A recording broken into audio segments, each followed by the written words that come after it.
Yeah? Where's your Star Wars onesie?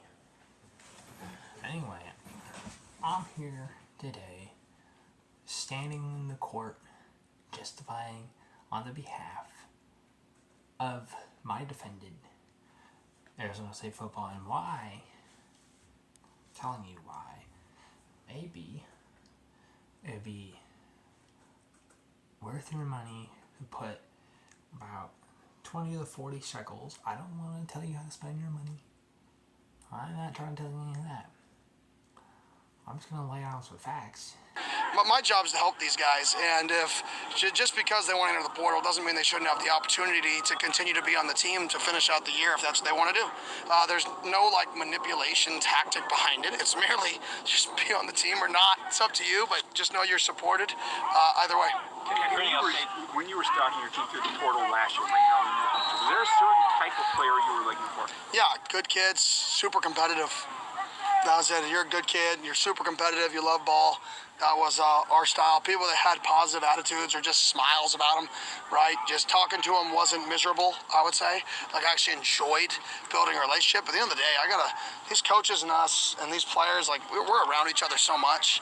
If you don't genuinely like being around somebody, it's going to be horrible to be around that dude for that much amount of time. So if all those things all go into it. Kenny, have you gotten an answer yet from the league regarding the appeal of Shamari? Yeah, as of now, Shamari's out. They ruled it as targeting. I'm trying to do a follow-up. I'm going to do everything I can for that kid. Like I said, he's worked his entire life for this moment, for this game, as a senior, to potentially play in this game. And for a close call like that, however you call it, to impact half of this kid's biggest game he's ever played in and what he's worked his entire life, I just feel like there's got to be something we can do that helps him and for the kid.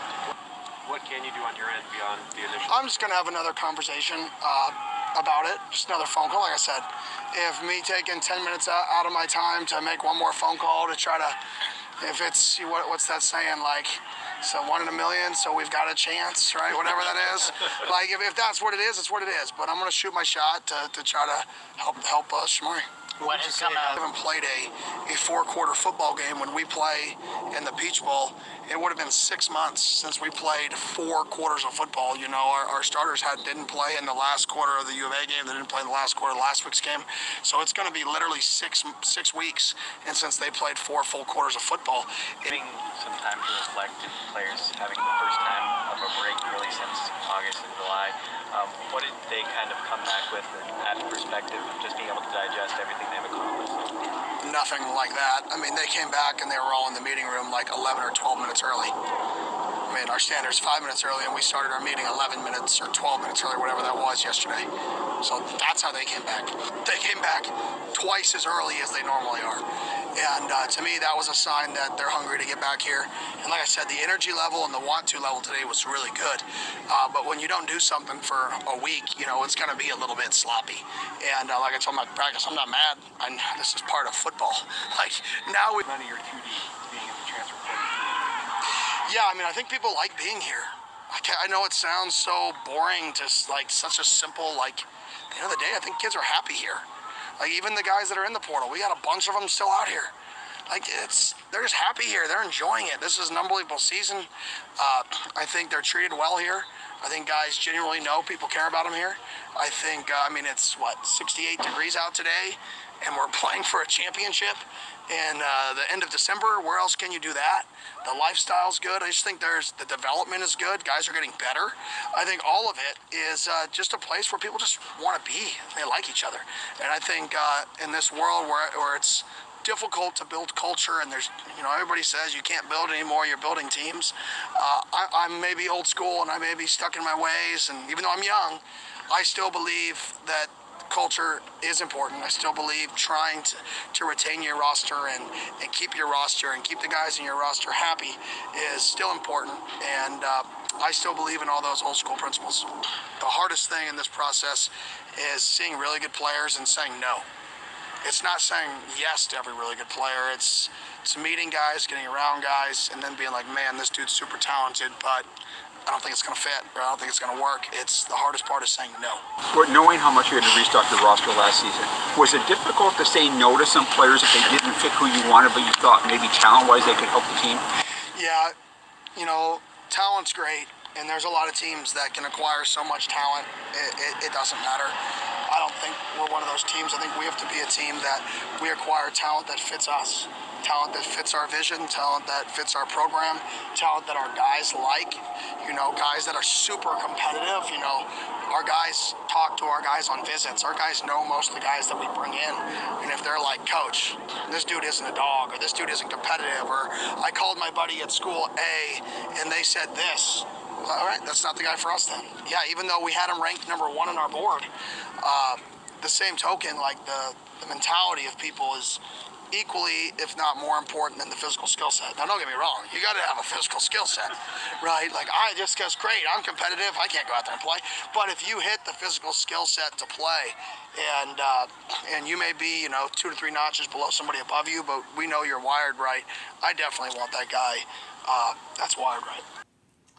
Why you should bet on ASU to win the whole thing. My favorite bet, right? Now I sound crazy. Like I'm a homer, and I'm absolutely crazy. I'm absolutely insane. I'm absolutely wild. Like I had a hunch that ASU, a 500 basketball team with absolutely no offensive power whatsoever, was going to beat a number 3 in the nation, UCLA. I went to that game because I had a feeling that a 500, no offensive power whatsoever, number 3 was going to, Arizona State basketball team was going to beat number 3 UCLA. And they did. Okay. I'm telling you, yeah. I'm just telling you, I have a hunch. And, I maybe bet on Arizona State to, at the very least, win their first game against Texas, if not the whole thing, in the college football playoff. Again, it's just a hunch that they might go pretty far in this thing, right? I also had a hunch that in the game against Washington, where Arizona State was unranked, I was like, oh, they should take the dub. I remember people were, I think it was like a homecoming or some sort of parade or something was going on, but they were playing number 5 Washington at the time. I was like, Arizona State's definitely going to get this win. And well before the game, I had a hunch. Look at the game. Look what happened, right? The same thing, I had a hunch that they were going to beat Oregon. I was like, oh, maybe. It'd be just like ASU. It's the typical ASU thing to win in a game that, throughout the history of ASU, it's the typical, stereotypical ASU game to win a game that you really have no business in winning. I think I should just drop the mic right there and leave, right? Right? Imagine what a good ASU team is capable of doing. I'm just going to drop the mic right there and leave, right? And people, the odds of ASU winning the playoff are probably slim to none, or very close to nothing. But you put $40 down on ASU, winning the playoffs. I don't know what the odds are. I don't know exactly what it is, but the payout's probably tremendous. The payout's probably, absurd. I myself am not a betting man, but that's why I'm talking to all the other betting men and or women that are, looking to make some shekels. And maybe they can get a Star Wars onesie just like me. In all seriousness, I'm going to provide a step-by-step case of here's all the teams, here's all the competition. Are they as good as what we all think they are? And then I'm like, yeah, ASU has the same kind of thing going for them, right? Yeah, they have their flaws, but my whole point here is that yes, but so does everyone else.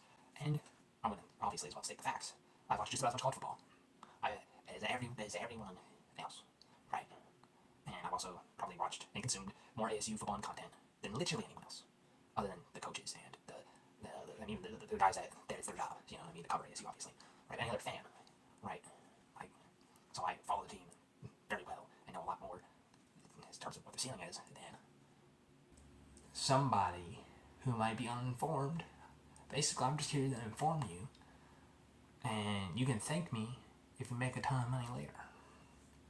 I mean, I knew for a fact that the team was going to be better than that was going to at least make a bowl game. I knew for a fact that, like, surely they're going to at least make a bowl game this year. Right? This is Kenny Dillingham we're talking about. This is the turnaround. This is the up and up. You know, we're talking about, you know, who bet on that? Somebody did. They made a ton of money. Kenny Dillingham said, you should put that in the collective. Right away, let's look at the best team in the playoff, in the standings, currently in the 12-team playoff. The undisputed number one, best of the best, Oregon. And we're going to go down the list of all the teams. Oregon is undefeated, but don't let them fool you. They are beatable. They are beatable. They almost lost by 1 point. 1 point to Ohio State, who lost to Michigan. I'm going to say that one more time. They have 1 point win over Ohio State, who lost to Michigan. They're still the undisputed number one best team, because they also beat Penn State. Right? All these teams whining about how we shouldn't play a good strength of schedule. We'll get there in a minute. Because I brought that up in my last video. I'm going to might as well bring it up in this one. Let's see. They also almost lost to Boise State. Who also almost lost to Wyoming. I'm going to say it one more time. Wyoming. Anyway. Point being, yes, Oregon is the undisputed number one, the best. But it's really not that far off because there's Georgia. I think I could drop Mike there. But Georgia was a 10-2, right? They won 11-2, I guess, right? They won their conference championship, right? I'm trying to drive the point home here, okay? They won their conference championship. Sure, they're the best in the SEC, the great, almighty, all-powerful SEC. They also played their rival to 7 overtimes. 7 overtimes. That same rivalry game, Georgia Tech, in years past, Georgia Tech would be lucky to score 7 points. They played Georgia Tech to 7 overtimes. A 7-4 ACC, not even in the playoff, not even having a hope or a sniff of being in the playoffs. They played Georgia Tech, an ACC team, the Yellow Jackets, a rivalry game, which means both teams were playing their best. Probably, most likely. At least they should have been. 7 overtimes. 7. I'm going to repeat this one more time. That same Georgia Tech team a year ago probably is, it's in some miracle, putting 7 points on the board. So is it that SEC is by far best and the big, strong, bad boys? Or is it that transfers are tired of sitting on the bench for SEC teams, they're going to go transfer and make money?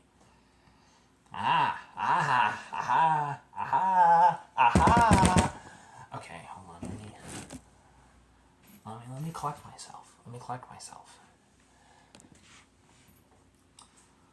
And same thing that could be said with ASU's opponent. Could be ASU's opponent. Could be Clemson. Could be Texas. I think a lot of people are thinking it could be Texas. However, which is kind of crazy. People say that ASU is the weakest team, but technically, by record and by the way they respect ACC, technically Clemson should be the weakest team, or Boise State. Moving on. Texas, a team that, you know, all year, like, they basically played nobody, right? If I understand this to be correct, right? They basically played nobody, just like Indiana. They basically played nobody, other than Texas A&M. You know, great win for them. Great win.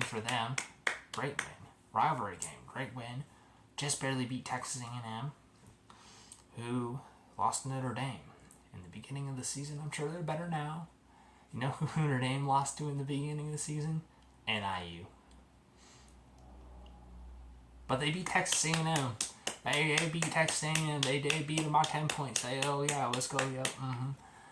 Anyway, Texas A&M. I mean, they're good. They're good, but I had to look up and down their schedule. I mean, I don't know who Texas played, but they definitely played Oklahoma. I can tell you that. So not a lot of somebodies.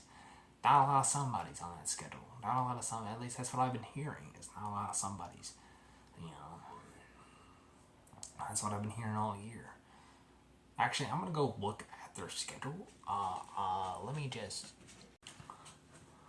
Okay, so the big bad SEC team Texas has a very impressive resume of losses to Georgia twice, and all their other wins, like the Michigan, that's kind of nothing.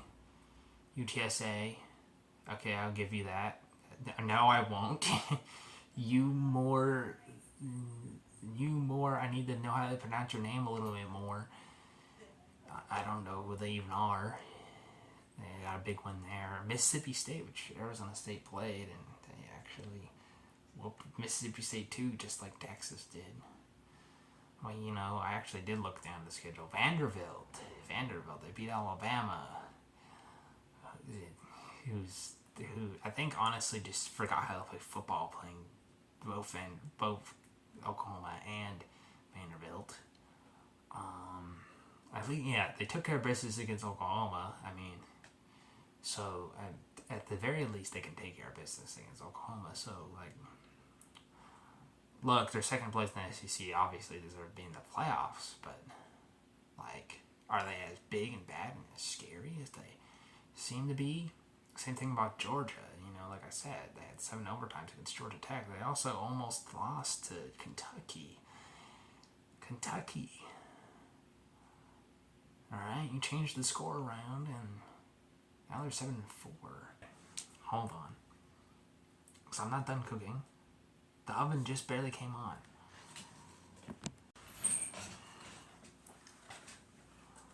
Let's see here. Who else do we have? Who else is in the playoffs? Notre Dame, I think I already mentioned that. They lost to NIU. I'm sure that if Notre Dame plays a good quality opponent like NIU, well, I mean, yes, they've gotten better since then, but I mean, as long as Notre Dame doesn't play NIU, I think they'll get a win in the playoff. But at the same time, anyway, moving on. Got Penn State in there. They're good. They're pretty solid. They played Oregon close. Just like Boise State. We'll get that there. We'll get there in a minute. They played Oregon close. They're pretty good. They're pretty solid. They're also allergic to winning big games. Since when in Penn State's, I'm sure, very, very long history that goes past a century. When have they won a big game? I'll wait. And don't say like a million years ago when the dinosaurs were still on Earth. I mean, recently. I'm still waiting. So I think I'll have some trouble against SMU. I'm pretty sure they'll find a way. I mean, I'm good with Penn State. I like Penn State. I like Penn State. You know what I mean? One of my favorite YouTubers went to Penn State. You know what I'm saying? DJ or Dave, look him up. Anyway, moving right along. Shoot, I actually, honestly, probably think a little bit more highly about SMU, who probably you're sleeping on. You know what I mean? We could probably bet on SMU to win their game too. And you know what I mean? You cash out on the SMU and Arizona State bet. You know what I'm saying? Penn State's allergic to winning big games. They will find a way to lose this big game. I guarantee you that. But also SMU's a really good opponent, and they can sling it, right? But I'm sure they have their flaws too. I'd actually have to do a little bit more research on that one. I'm sorry, I haven't watched a lot of SMU football or ACC football in general. I'm from Arizona, sue me.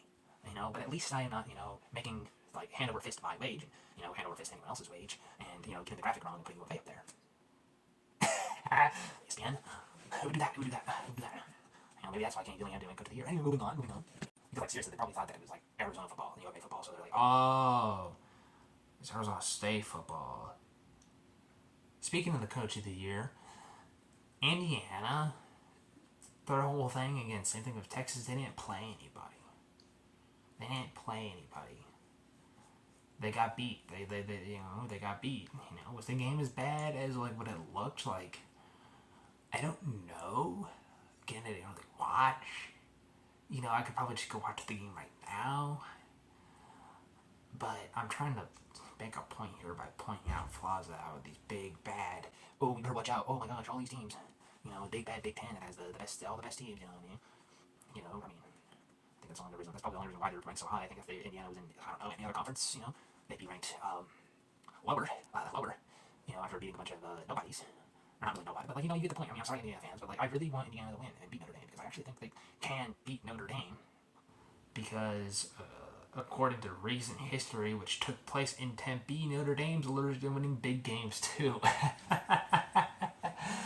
Let's see. Covered ASU, covered Penn State, covered Texas, covered Georgia. All right, who am I missing? Covered Ohio State. They lost to Michigan. I mean, Ryan Day is probably gonna lose his job. They lost to Michigan. Who am I missing? I'm missing Clemson.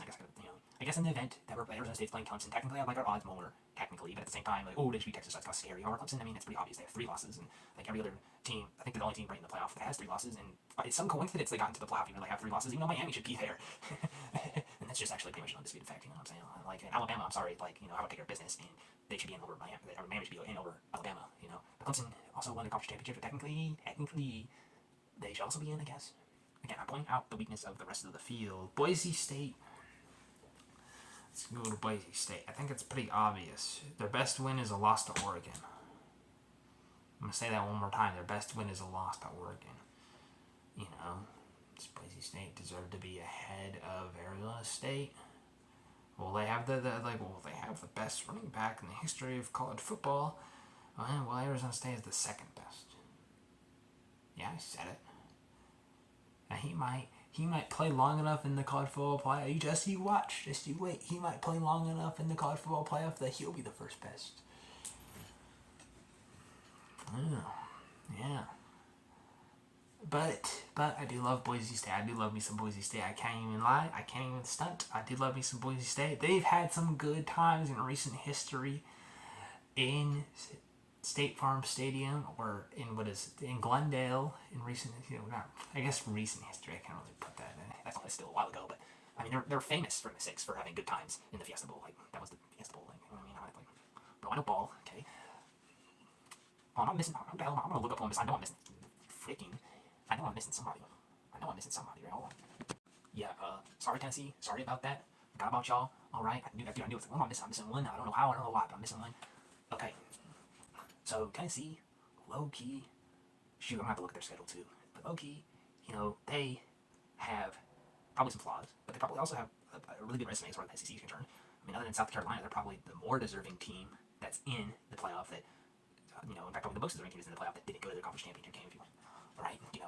However, I'm gonna fact check before I say this because I'm 90%. I'm like, wait, did it happen? That I think I saw, or that last year? I thought it was last year. Oh. Okay, quick look at Tennessee's resume. To kind of break it down, they got dooted on by Georgia by a lot of points. Alright. And again, we just talked about Georgia earlier. So I guess that was the better Georgia. They have a win over Alabama. But what version of Alabama were they playing? I'm joking. It's a good win at Alabama, but still. I mean, what really, how was it, 80% Alabama, you think, or was it 100% Alabama? But I'm not for real. They lost to Arkansas. I forgot that because they were I watched the guy comparing the Big 12 to other conferences and stuff. They're saying oh, if such and such winning team in the Big 12, a good winning team in the Big 12 like a BYU played in the SEC, they wouldn't have a winning record again, the big bad SEC. And I'm like, yeah, but Arkansas. I'm sure that they played in the Big 12, they would have. I'm sure if Arkansas played in the Big 12, they would have a winning record, right? Right? They didn't lose to the last place team in the Big 12.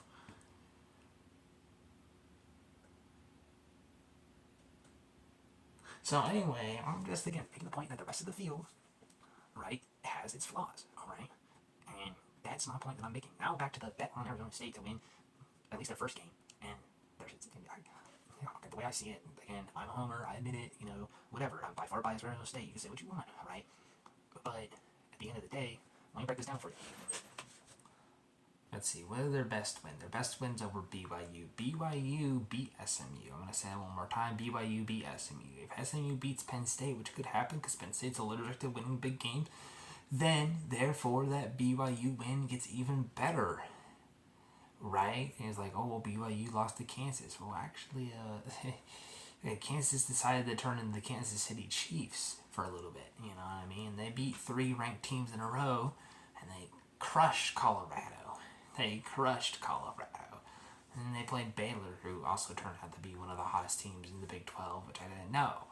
Right? I thought that game was going to look a lot better, but I guess Baylor really just kind of got it like that. They kind of really figured it out, whereas Kansas figured it out.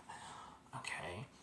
Alright, but we also have a win against Iowa State, and we absolutely totally crushed them. And unlike the rest of the teams who needed a full 4 quarters to play of football to play and beat their opponent, who has their own list of flaws, just like some of the ones that we played. Sure, we only need 3 quarters, right? Georgia needed 4 quarters. Boise State needed 4 quarters. You know what I mean? Oregon needed 4 quarters. All these other teams needed 4 quarters. I think Cam Seattle would have been still running had we played a full 4 quarters. Anyway, yeah, the win over Iowa State, dominated, huge. Brings into question those other close wins against K-State, who was ranked at the time, and against Utah, who had something to play for and I think was a lot better, and then they probably kind of started to give up at the end of the season, but they almost beat BYU, which is probably what their best looks like, is them being capable of almost beating BYU, who was number 9 in the nation, undefeated at the time, and right? And then we gotta look at the Kansas win, which I don't think a lot of people reevaluate, right? Again, Kansas decided to beat Kansas City Chiefs, but Arizona State has a win over a team who decided to be the Kansas City Chiefs for 3 games. Okay, 3 wins. They beat Iowa State, who was undefeated. I just want you to look at this, right? Kansas beat Iowa State, who was undefeated at the time. Then they beat BYU, who was undefeated at the time. And they went for round 3, and they beat Colorado, who at the time, who has the Heisman Trophy winner and one of the best Heisman Trophy candidates, one of the top Heisman Trophy candidates on their team. Both of the other guys named Dion, right? That's the team that Kansas beat. And I made a point in my last video is they probably that was week 1, and they was holding off a win against 3 good football teams. Well, now good football teams, if they were all teams that were predicted to be good, like BYU's case, right? Even Iowa State's case, if they're predicted to be at the top of the conference, which, let me look at the conference they are, right? And, they would shoot up the rankings. I mean, they would be top 10 at the very least, right? Arizona State beat them. I'm not saying that Arizona State beat that version of Kansas, but if you look with your eyes and you look at the score of the game, you realize that Kansas played good football. Look at what Arizona State's defense did to Iowa State, who again at one point was undefeated, got through 9 games, right? All the point that I'm trying to make is that Arizona State's a lot better than what a lot of people think. They're a whole lot better than a lot of people think. So if you put $40 down on Arizona State to win the Peach Bowl, and therefore equate that to if they can beat Texas, who can they not beat? Put it down. You might as well double down and say I'm winning the whole thing, right? Because at the end of the day, if what I've been told, if the odds look like it's in your favor to win, you might be able to cash out, and that is, hey, win sweet payday, even if you do cash out, right? That's all I'm saying. On the side of that coin, bet on SMU to win their game too. And Indiana, that'd be crazy. I'm gonna watch that SMU game, right? And we all are, right? But I'm gonna be highly interested in watching the SMU game because BYU, I think that Arizona State beat SMU, and I know it doesn't count because it's September, quote unquote. And I know they're better because they probably are. However, obviously you can't be bad and go undefeated at Summer 1 through 9 weeks. Was it 9 or 10? Okay, now I really can't count. But I got all the information going in my head. I'm like, okay, which thing, what one? Anyway, no, it was 10. That was week 10, right? Take a drink of water. I should know these things. I really should know these things. We're gonna pause and look it up. Basically, my point being is if SMU, which probably has no chance to beat Penn State, which I think is in Pittsburgh, or is it Pittsburgh? I'm gonna get that wrong. People are like, you know nothing. Should I do a Google search? Like, Penn State? I'll look it up on my flip phone. Yeah, I have a flip phone. Yeah, you don't have a flip phone. Anyway, Let's see. I'm not gonna take too long. I'm just gonna do the editing. It's not. It's Pennsylvania though. It's Pennsylvania. I know that. Like, I don't think it's Pittsburgh. That would be Pitt. That would be. Is it Philadelphia? I don't think it's Philadelphia either. Is it? I don't know. I should know these things. I should look it up. You're like, oh, it's there. Like, I know every single. I know every single college town in America. Duh. Of course. Duh. No. I should know that. I should know that. Right. It's not bad. It's not bad. I should know. Be someone from Arizona. I should know every single college town in America. Okay. Moving right along. My point being that SMU gets the win. Then that would make BYU's resume better, which would make Arizona State's resume better. And that is before they play the game on January 1st. The Beach Bowl in Atlanta. Right? And I'll be watching the game. I'll probably be sitting right here, in this bed. And then it'll be some dude creeping looking through the window. Because I'll be watching that game on my TV. Right here on my TV. I'll be watching it here. Right? And I will observe. And I actually have a hunch that SMU probably has some problems, and ASU probably has. I know ASU has some problems. I know people are going to point that out too. Like, well, this and this. I'm like, how do we get there? I have a hunch that SMU is probably going to win a game over Penn State. Again, Penn State's allergic to winning big games. Like, it's allergic. They're going to play it. They see a big game, and they're like, oh my god, what do we do? And I want to root for Penn State every single time they play a big game, and they let me down. And I'm like, guys, your crowd, your whiteout, it's so cool, it's so awesome, and like, just win the game. Anyway, yeah. So the real team from Texas is going to play them, by the way. That's another thing. That's something going to be upset about. Something like that. Anyway. It's funny. I have a hunch that SMU is also going to play. So also, when their games, also I would double down and make another bet saying that, if we're talking about betting, sports betting, that SMU is going to win their game, And shoot, low key, they're talking about the 12-5, right? The 12-5. The bracket where the 12-5 always loses, or the 12 always wins. Maybe Clemson will win and beat Texas. Maybe we won't even have to play them. I want you to look at that. Anyway, moving along. If SMU wins, that would make BYU's record better, and that would also make Arizona State's record that much better. And SMU could mess around and win again at that point, because if they could beat Penn State, who's quite really good, and I kind of hope that it's weird. Like I kind of almost wish that Penn State was playing someone else. Because that way, they would actually win a big game, maybe.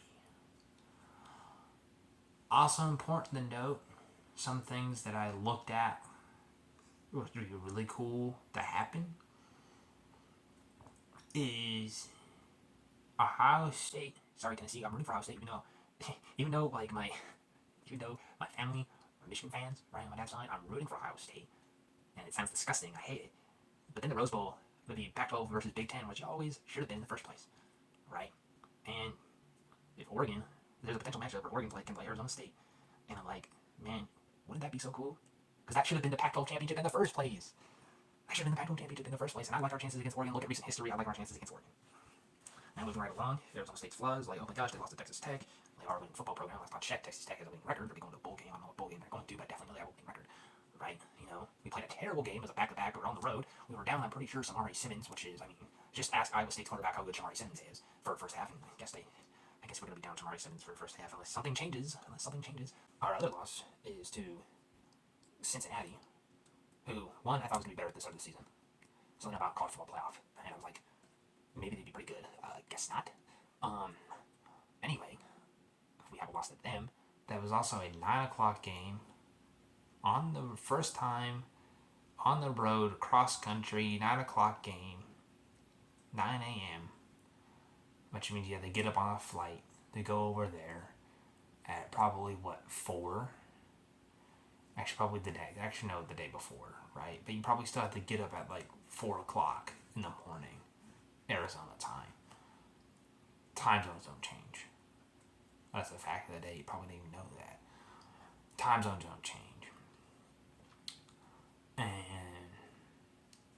then you had to go play a football game. Oh, and by the way, we're missing Sam Levitt. So, and if you haven't seen Sam Levitt, you're going to see a lot of Sam Levitt. He's going to be he's pretty good. Because I guarantee you, this team without Sam Levitt, we're probably talking about some nothing 6-6 bowl. Or a 7-4 or whatever, one of those nothing bowls, you know what I mean? But with Sam Levitt, we're talking about the playoffs, baby. and a first round bye and a New Year's Six Bowl, no less. Right? Without Sam Levitt, we lose to Cincinnati. With Sam Levitt,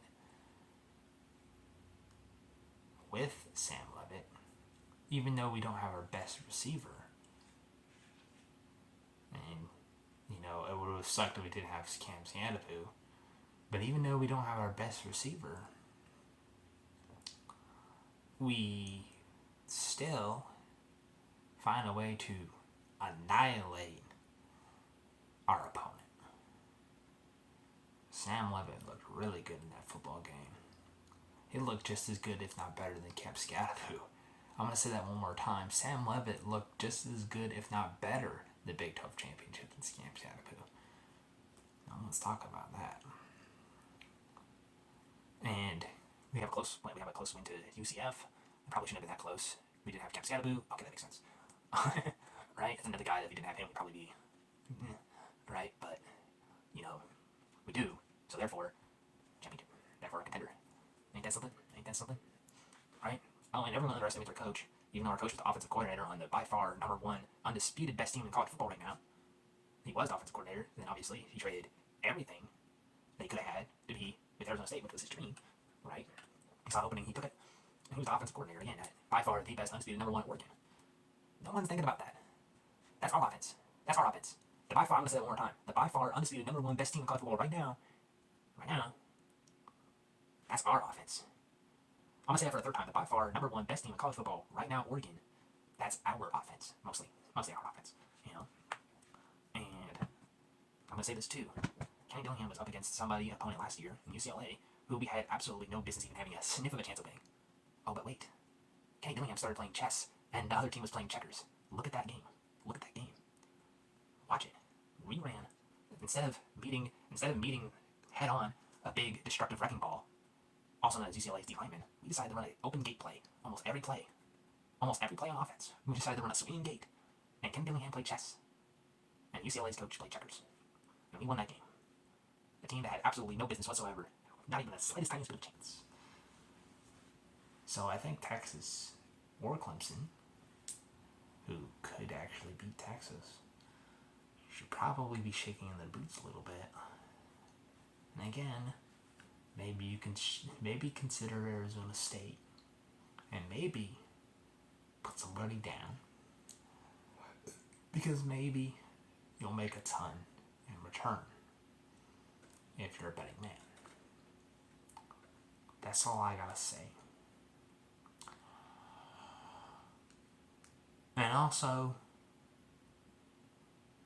if you liked it, leave a like, subscribe, possibly even hit the notification. I'll see y'all some other time that I want to rant about college football. And I might use one of my channels at some point. Hint, hint, wink, wink, nudge, nudge. If you want to see just college football, and if you don't want to see me talk about college football and you're somebody who watches my channel for the content that I create now, maybe I should create a whole new channel for just college football? Maybe? Or sports in general? Maybe? Possibly? Yeah.